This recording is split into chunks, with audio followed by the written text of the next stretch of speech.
bonjour. Alors vous le voyez, cette semaine, on va vous parler de surf avec des vrais surfeurs, hein, rassurez-vous. Le surf en Bretagne, ça a commencé avec une poignée de passionnés dans les années 70, mais ça a connu son véritable essor dans les années 2000, surtout depuis 5 ans, plus 36% de licenciés. Aujourd'hui, on en compte 1400 en Bretagne. Allez, c'est parti, musique.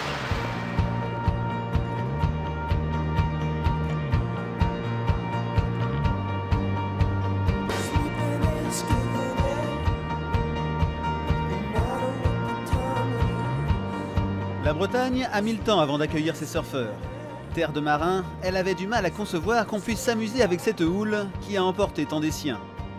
Dans les années 80, les mentalités ont changé. Déjà, les funboarders s'étaient emparés des vagues. Les surfeurs se sont engouffrés dans la brèche. Contrairement aux préjugés, la côte bretonne se prête bien au sport de vagues. Et par rapport aux sites réputés du sud-ouest, c'est plus tranquille. C'est un côté, c'est beaucoup plus sauvage, qui est moins urbanisé. On n'a pas des lieux qui sont organisés en station. Donc finalement, il y a des gens qui viennent rechercher aussi ce type d'approche sur le littoral. À partir des années 90, le surf a même connu un bel essor et s'est structuré. Un réseau d'écoles a vu le jour. Depuis quelques années, clubs et associations fleurissent le long des plus beaux spots. Le plus gros club, la West Surf Association, à Guidel. Ici, près de 400 adhérents et 4 moniteurs qui aiment ça. Enfin, le surf, de toute façon, c'est un mode de vie, c'est le plaisir d'être tous les jours à la plage et puis de surfer un peu toutes sortes de vagues avec toutes sortes de planches. Bon, bah, aujourd'hui, c'est comme ça, on fait avec, puis on prend du plaisir et forcément, on préfère quand c'est un petit peu plus gros.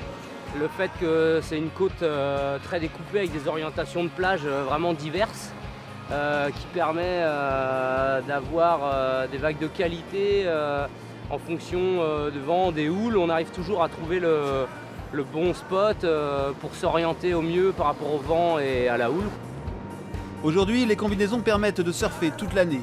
Du coup, une véritable économie du surf est née en Bretagne. On y vient même de l'étranger. Tout bon pour le tourisme.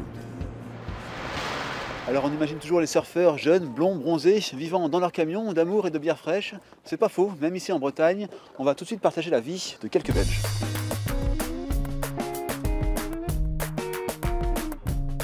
How did you hear about La Torche?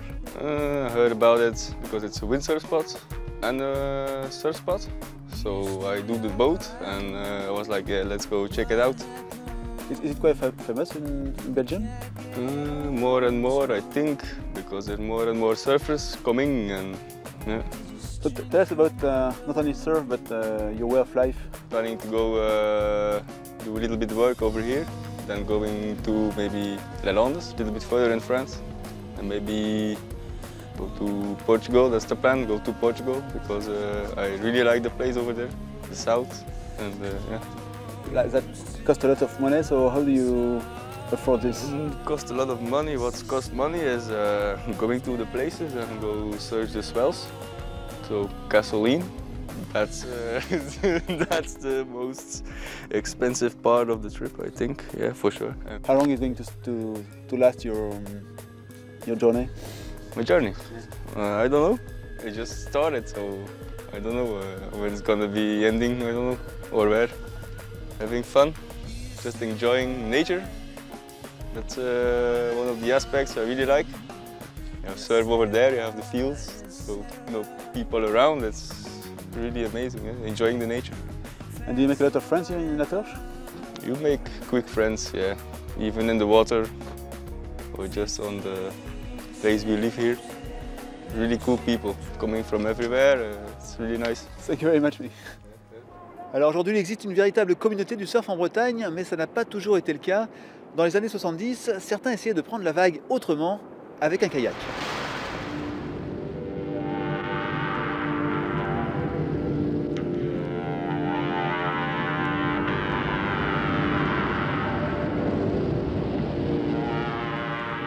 Ça permet quand même de garder une bonne condition physique parce qu'en hiver, il n'y a pas d'eau.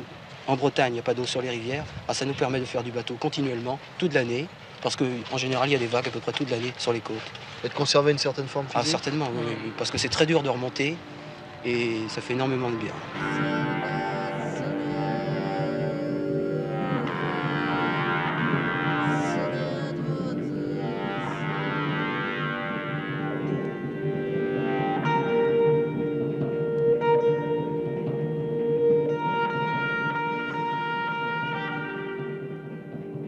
Est-ce que les figures sont difficiles à faire? Alors la chenille, c'est quoi? Bon, bah, c'est facile, hein. C'est la première figure qu'on réalise, c'est de descendre du haut de la vague jusqu'en bas et de remonter, ensuite de redescendre sur le dos de la vague, on appelle ça, c'est-à-dire sur l'avant de la vague quand on regarde de la plage, quoi. La roue d'écume, c'est difficile. Apparemment, sur le papier, ça a l'air difficile, ça. Oui, c'est le plus difficile à réaliser. C'est le plus dur, ça? Oui, c'est le plus dur. C'est celui qui demande le plus d'habitude et le plus de technique.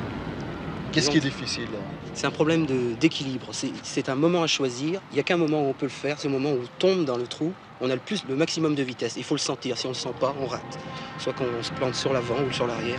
Voilà une chose intéressante que vous venez de dire, l'équilibre. Est-ce que finalement le kayak surf ne vous aide pas à l'équilibre pour plus tard en kayak? Certainement. Ça apporte beaucoup au point de vue de la répartition sur l'avant, sur l'arrière. Bien sentir le bateau, surtout. Si on vous proposait de faire de la compétition kayak surf?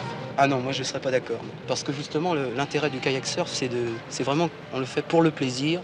On fait des figures qu'on veut pour le plaisir, à son niveau, à sa mesure, à sa main, quoi.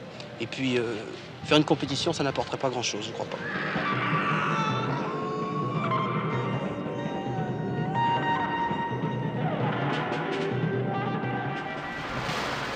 On se retrouve sur la plage de La Torche.